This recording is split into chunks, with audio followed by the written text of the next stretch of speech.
Meine Damen und Herren, das Rauchverbotszeichen ist nun für unseren Anflug auf Berlin-Tegel eingeschaltet worden. Bitte stellen Sie das Horn ein und rauchen Sie nicht mehr, bis Sie sich am Flughafen... Si grand-mère était ici, elle dirait je suis pas de ciel. Va te promener. Tokyo, Kyoto, Paris, Londres, Trieste, Berlin.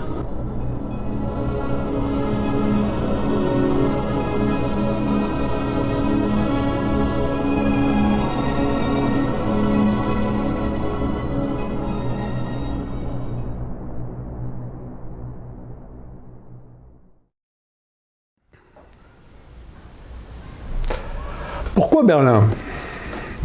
J'avais négocié avec l'ambassade de la RDA, la République démocratique allemande, à Paris, un reportage sur Berlin-Est après 20 ans d'existence du mur qui séparait la ville en partie soviétique et partie atlantique. Une sorte d'état des lieux sur tous les domaines de la vie quotidienne des Berlinois de l'Est.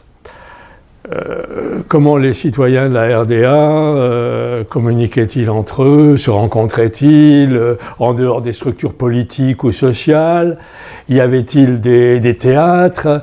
Y avait-il des mouvements de jeunesse comme ils existaient à l'Ouest? Les gens comment passaient-ils leur week-end? Enfin, toute une succession de questions qui peut paraître naïve. Surtout de la part d'un journaliste du Figaro Magazine, journal de droite, sur un état des lieux dans le monde communiste. Franchement, je dois dire qu'elles étaient naïves, mais pas tant que cela, puisque au fond, l'ambassade de la RDA voulait communiquer. Elle était dans un isolement à Paris, en France et partout, et elle était prête à montrer patte blanche. Bien sûr, en nous encadrant, en se disant qu'on essaierait d'éviter des débordements et que nous allions regarder là où il ne fallait pas. Ça, c'était clair. On était en 1983 et le Figaro Magazine m'avait donc donné le feu vert, moi et mon ami le photographe Guy Hervé, pour aller à Berlin-Est et travailler dans cette ville sur tout ce que nous allions trouver d'intéressant pour nos lecteurs. Nous devions donc trouver à Berlin un point de chute, dans le secteur ouest d'abord, à proximité du mur, pour passer le plus rapidement possible. Dès que nos autorisations, nos passes de contrôle auraient été enregistrées avec de nouvelles entrevues avec les autorités, qui ressemblaient plutôt à des interrogatoires de police, je dois dire. Enfin, tout cela effectué, nous devions franchir la ligne avec une voiture que nous avions louée à l'ouest pour rester une dizaine de jours dans le secteur communiste. Ce temps, une fois passé, nous devions revenir sur notre point de chute à l'ouest et de là, rentrer sur Paris. Nous devions donc chercher un hôtel tout près du mur.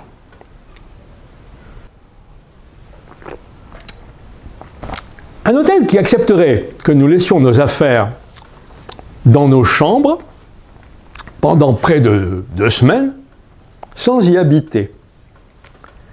Il y avait en effet des choses que nous ne voulions pas exposer à la curiosité des autorités de l'Est. Nos carnets d'adresses, par exemple. Persuadés que que notre présence, une fois là-bas, serait passée au scanner et qu'ils auraient été enchantés d'avoir un peu les secrets de 2 journalistes d'Occident. Il faut dire que à l'époque, c'était très difficile, voire impossible, de passer dans la zone communiste. Et même quand on avait toutes les autorisations, en tant qu'invité officiel de l'État démocratique, la procédure s'était considérablement durcie pour les étrangers. Le Figaro Magazine avait dû payer une caution pour nous et pour la voiture. Vous imaginez, aujourd'hui, un journal qui paierait l'achat d'une automobile pour réaliser un reportage en presse écrite. C'était une autre époque. Enfin, pour en revenir à la situation là-bas, la raison de cette difficulté que nous rencontrions se trouvait dans le climat de guerre froide qui avait pris une dimension chaotique, dans la zone ouest, je dois dire.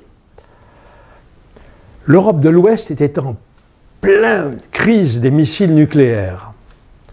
Les fameux missiles de croisière qui effrayaient tout le monde parce qu'on était en train de créer des lieux de plus en plus nombreux tout au long de la frontière avec le bloc communiste. Enfin voilà, en riposte à la course à l'armement nucléaire soviétique, la ville de Berlin, partie ouest, n'était que manifestation de soutien aux pacifistes, de heurts violents avec la police fédérale, de démonstrations apocalyptiques d'une jeunesse qui était révoltée à l'idée de voir une nouvelle guerre se déclarer en Europe.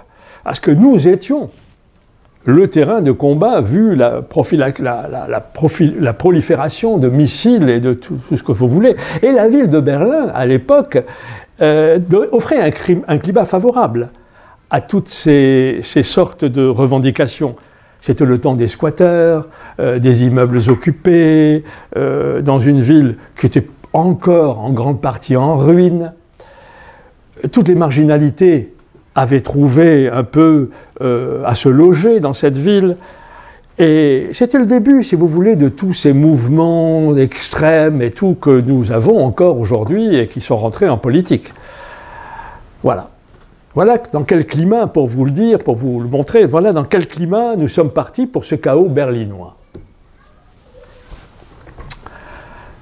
L'hôtel où nous étions descendus, le Stuttgarter Hof, avait cette particularité de se trouver dans un coin relativement tranquille, je dirais même très tranquille, de Berlin-Ouest.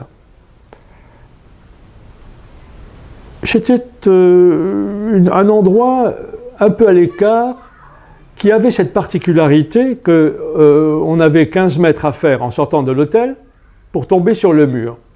Au fond, la rue Anhalter, où se trouvait cet hôtel, finissait par une impasse, 15 mètres plus loin, pac, on était sur le mur. C'était curieux parce que cette partie du quartier de Kreuzberg était, avant la guerre, un endroit très animé. C'était un peu le centre névralgique du Berlin des années 20-30. Ce Berlin populaire, autour de la plus grande gare, le Anhalter Bahnhof, dont il ne restait qu'un pan de ruines au milieu d'un terrain vague. Est-ce pour appeler l'attention des rares passants que le propriétaire de l'hôtel avait badigeonné sa façade, ou plutôt ce qu'il en restait, car c'était une ruine comme tout alentour, avec 3 bandes de peinture très épaisses, rouges, blanches et vertes. Dans sa petite loge vitrée, qui faisait fonction de réception, Hans-Joachim Weinreich, c'était son nom, répondait à toutes les questions de ses clients, sauf à celle-là. On n'a jamais su pourquoi il avait peint son hôtel, ou enfin ce qu'il en restait, à ces 3 couleurs. Bref, nous étions descendus là et nous n'étions, il n'y a pas un quart d'heure que nous étions dans le salon de cet hôtel, quand nous entendions parler, prononcer le nom de John Running. Voilà en gros ce que nous avons appris sur lui. Mais d'abord, une petite topographie des lieux s'impose.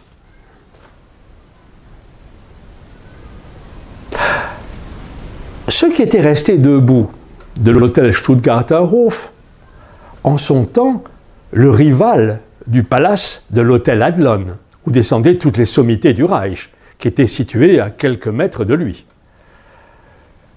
Il était donc, ce qu'il restait, c'était un rez-de-chaussée, avec un salon d'accueil très vaste, et une aile, c'est-à-dire un pan de mur, haut de 4 étages, resté miraculeusement debout après les bombardements de février à avril 1945, la fameuse bataille de Berlin. Ce morceau de mur, de 4 étages, qu'on ne s'était pas décidé à abattre, était aussi étroit que haut, dressé au milieu d'un paysage en friche qui évoquait plutôt, je dois dire, la fin du monde que la campagne. Paysage traversé, coupé de travers, par la bande de béton grise du mur, avec le no man's land, des miradors, des barbelés électrifiés, des rampes de projecteurs, des mâts de haut-parleurs, des tours de contrôle, bref, tout l'attirail dont s'entourait la frontière de la République soviétique.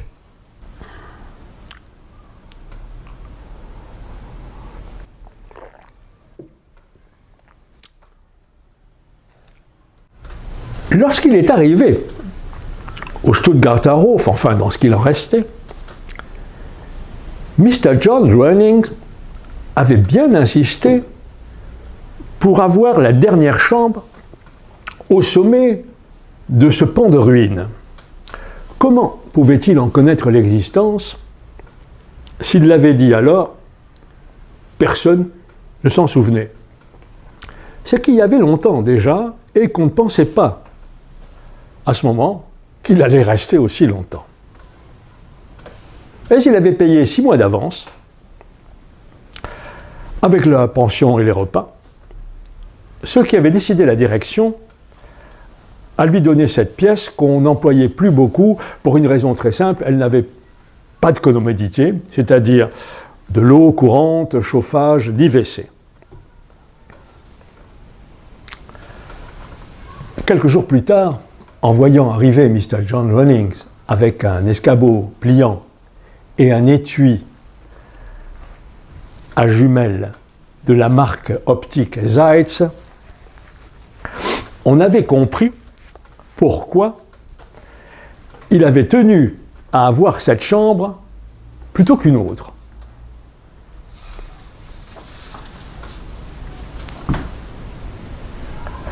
Depuis sa fenêtre, enfin si l'on peut appeler ainsi une ouverture carrée de 50 cm sur 50, donnant sur le ciel, Mr. Runnings avait sous les yeux tout le bazar de l'appareil policier disposé autour du mur. Tout ce que je viens de vous citer, chevaux de frise, barbelés électriques, fossés, tours de contrôle, enfin tout cet arsenal de morts, qui faisait de cette bande une zone de grand danger pour quiconque aurait été assez fou pour s'y aventurer. Sans oublier les mines, dont le sol était truffé, et les Vopos, la police de l'Est, qui avait ordre de tirer sans sommation sur tout intrus. Autant de choses que Mr. Running avait appris à distinguer avec sa longue vue Zeitz et un Baedeker de 1936, édité à l'occasion des Jeux olympiques pour les visiteurs étrangers à la capitale du Reich. John Runnings avait vécu toute sa vie jusque-là à Seattle, dans l'État de Washington, où il avait exercé la profession de menuisier. Il s'était battu en 1945 avec des centaines de milliers d'autres jeunes Américains pour que triomphe en Europe la démocratie et la liberté. Marié à une jeune fille sérieuse, originaire de Vancouver, il avait donné à son pays 4 beaux enfants, lesquels pensaient, comme lui, que les États-Unis étaient, sinon la panacée universelle, du moins la meilleure réponse qu'on avait trouvée aux problèmes des habitants de la planète. Bref,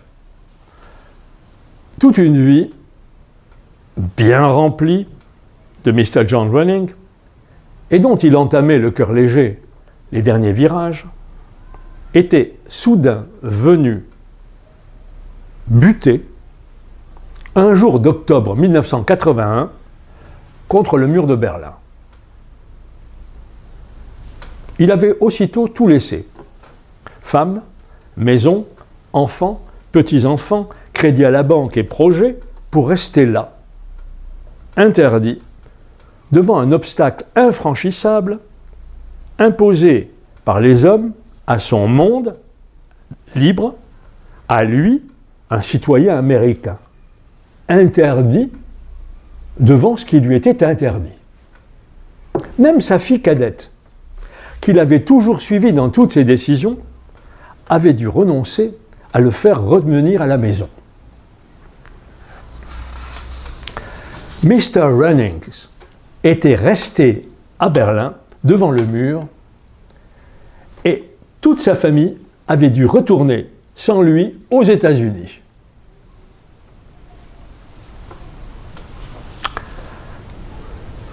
Depuis ce jour, il quittait chaque matin à pied le Stuttgarter Hof pour aller à la rencontre du mur. Il marchait, qu'il pleuve, qu'il gèle ou qu'il vente. Il aurait pu s'éviter cette fatigue en se dirigeant droit devant lui. Il l'aurait trouvé à 15 mètres de la porte de son hôtel. Non. Il avait besoin d'avancer, d'aller plus loin au hasard de ses pas. Il marchait donc lentement, car ses jambes avaient leur âge, et n'était pas aussi sûr qu'à 20 ans, quand il débarquait avec ses camarades sur une plage de Normandie. Il marchait en claudiquant un peu, à cause d'une vieille blessure au genou, jusqu'à ce qu'il rencontre le mur, barrant son chemin, dressé entre lui et sa volonté têtue de citoyen américain. Alors il s'arrêtait. Il le considérait, tout ahuri, comme un obstacle inattendu, qu'on aurait fait surgir la nuit pendant qu'il dormait. Et il restait là de longues heures, immobile, les bras ballants, devant cette paroi de béton lisse, marquée çà et là de graffiti. Parfois un rideau de bouleau d'un vert tendre au loin qui frissonnait sous le vent, un vol d'oies sauvages qui passait dans le ciel très haut au-dessus de sa tête, semblait lui dire que la vie continue. Rien n'y faisait.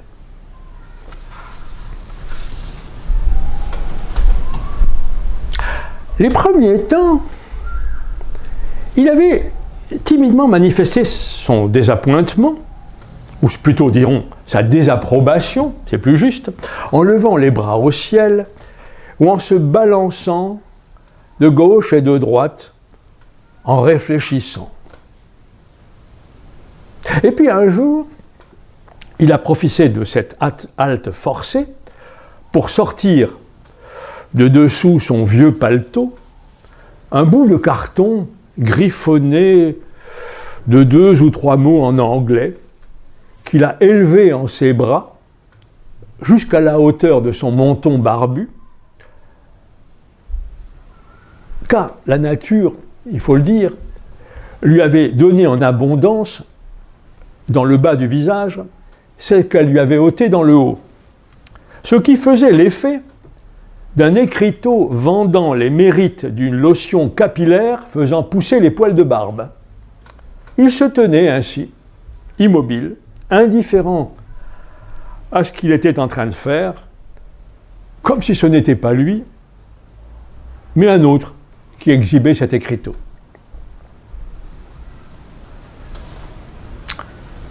Comme il avait remarqué que les passants en général ne prêtaient pas attention à son geste, ou, dans le cas inverse, se contentaient d'approuver, d'un sourire ou d'un mouvement bref de tête, il a décidé un jour, le temps de sa promenade matinale, de se transformer en homme sandwich.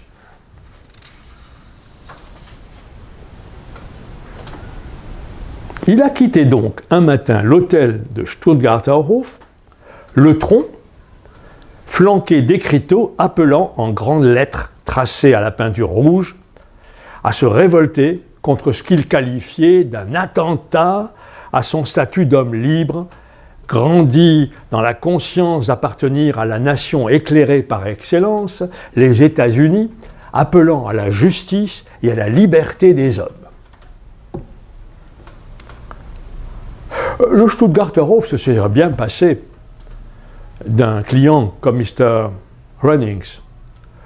Non pas qu'il était malpoli ou qu'il avait cessé de manifester envers tout le monde cette exquise politesse qu'il avait fait classer immédiatement par Madame Weinreich, l'épouse du propriétaire de l'hôtel, dans la catégorie des gentlemen, comme elle disait en pinçant les lèvres, qui ne manquait pas, disait-elle, à Berlin avant la guerre. Il n'en était pas de même pour la discrétion de ce client. En effet, il revenait à présent de ses promenades avec des gros rouleaux de papier blanc qu'il étalait sur le tapis du salon pour tracer en grosses lettres, au feutre rouge et noir, des mots agressifs, voire franchement grossiers comme shit, fuck, strong, etc., etc. Et il s'en couvrait ensuite la poitrine et le dos pour sortir ainsi dans la rue à la grande joie des dames du service et des clients de l'hôtel.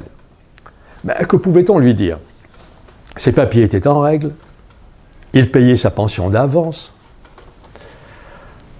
puis cela faisait du mouvement dans cette rue trop tranquille et de la publicité pour l'hôtel, lequel en avait bien besoin. Monsieur Weinreich bougonnait bien un peu en le voyant passer devant sa loge, affubler ainsi. Madame Weinreich haussait les épaules. Quant aux dames du service, elles se poussaient du coude avec des mines hilares à la porte de l'office quand il passait.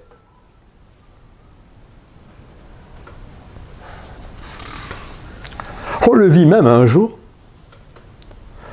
sortir en oncle Sam, le bas de son pantalon tire-bouchonnant, entortillé d'inscriptions injurieuses, coiffé d'un cylindre avec les étoiles américaines, laissant pendre dans son dos une bande en calicot tracée de caractères en gros, clamant « Peace and Love »,« Nuclear Park, no thanks »,« Cruise Missile Express, fuck », et autres badges et champignons atomiques et langues tirées au cul du monde, piquées dans sa barbe, poivre et sel de prophète.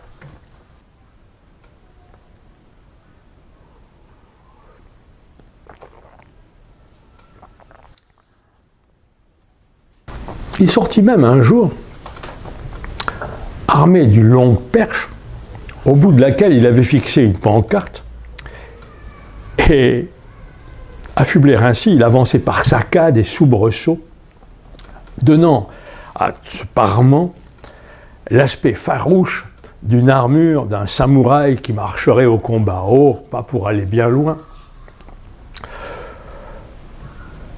Le haut de leur mirador, à 100 mètres de là, les Vopos du Shank Point l'avaient longuement observé au bout de leurs jumelles. Voyant qu'il n'émeuvait personne, pas même un journaliste s'était dérangé pour savoir ce qu'il en ressortait, ou se fendre d'un petit article dans une feuille de chou locale, ses actions étaient devenues plus offensives et aussi plus spectaculaires. Par une collée d'affiches, il avait exhorté en juillet 82 les Berlinois de l'Ouest à venir se soulager contre le mur. Ce fut la fameuse journée Pihin, littéralement « pissez-lui dessus », au cours de laquelle il avait prêché par l'exemple maintes et maintes fois. Un autre jour, il avait entrepris, devant une assemblée de journalistes, car il avait réussi à en débaucher 2 pour l'occasion.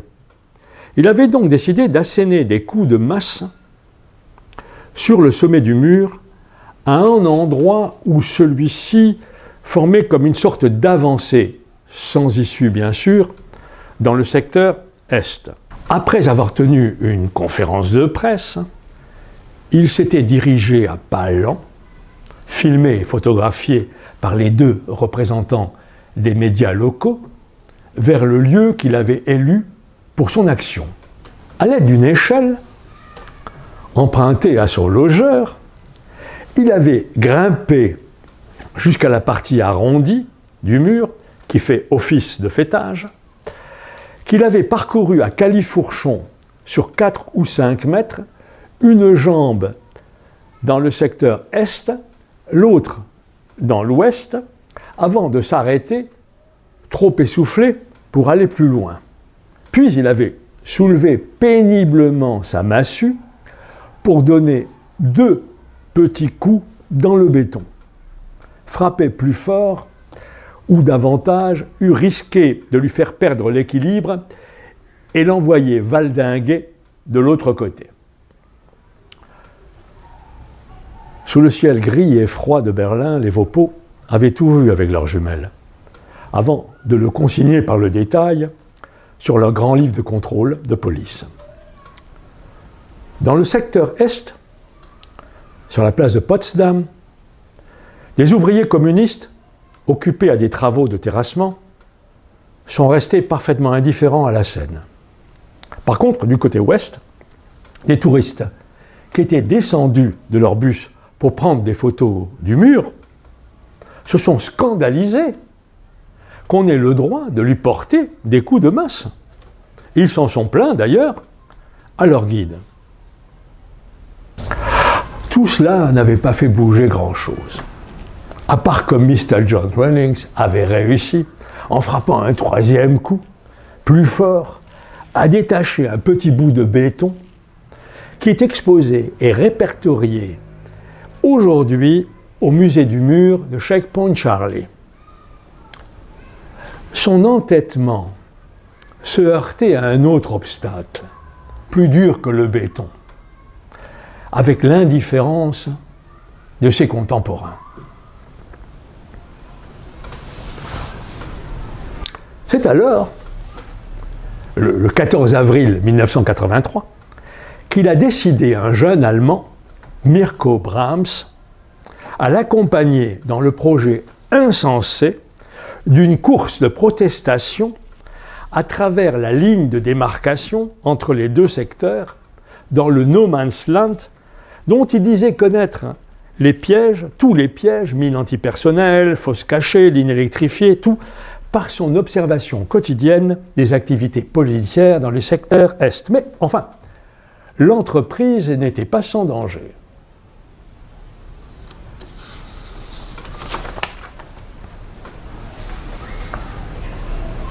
Du haut du Mirador 30 et 150 mètres plus loin, depuis l'entonnoir en béton du Mirador 31, les Vaupaux qui montaient la garde ce jour-là ont vu arriver le petit groupe dans le secteur ouest. À première vue, il ne leur a pas semblé plus suspect qu'un autre, un de ces groupes de touristes qui viennent de jour comme de nuit rôder autour du mur. Dans la journée, ils choisissent de préférence des positions élevées pour mieux se repaître de la vue dans la zone Est, la zone interdite.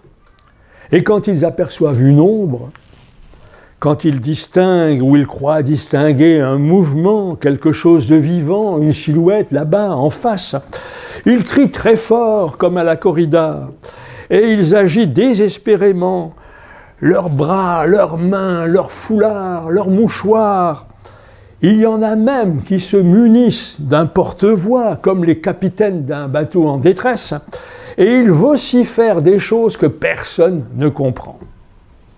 On pourrait imaginer, si on les laissait franchir la frontière, qu'ils n'auraient qu'une hâte, sitôt de l'autre côté du mur que passer en face, faire la même chose. On aurait ainsi les mêmes qui s'adresseraient réciproquement des signes et se prendraient en photo, à qui mieux, comme s'ils étaient devant un miroir.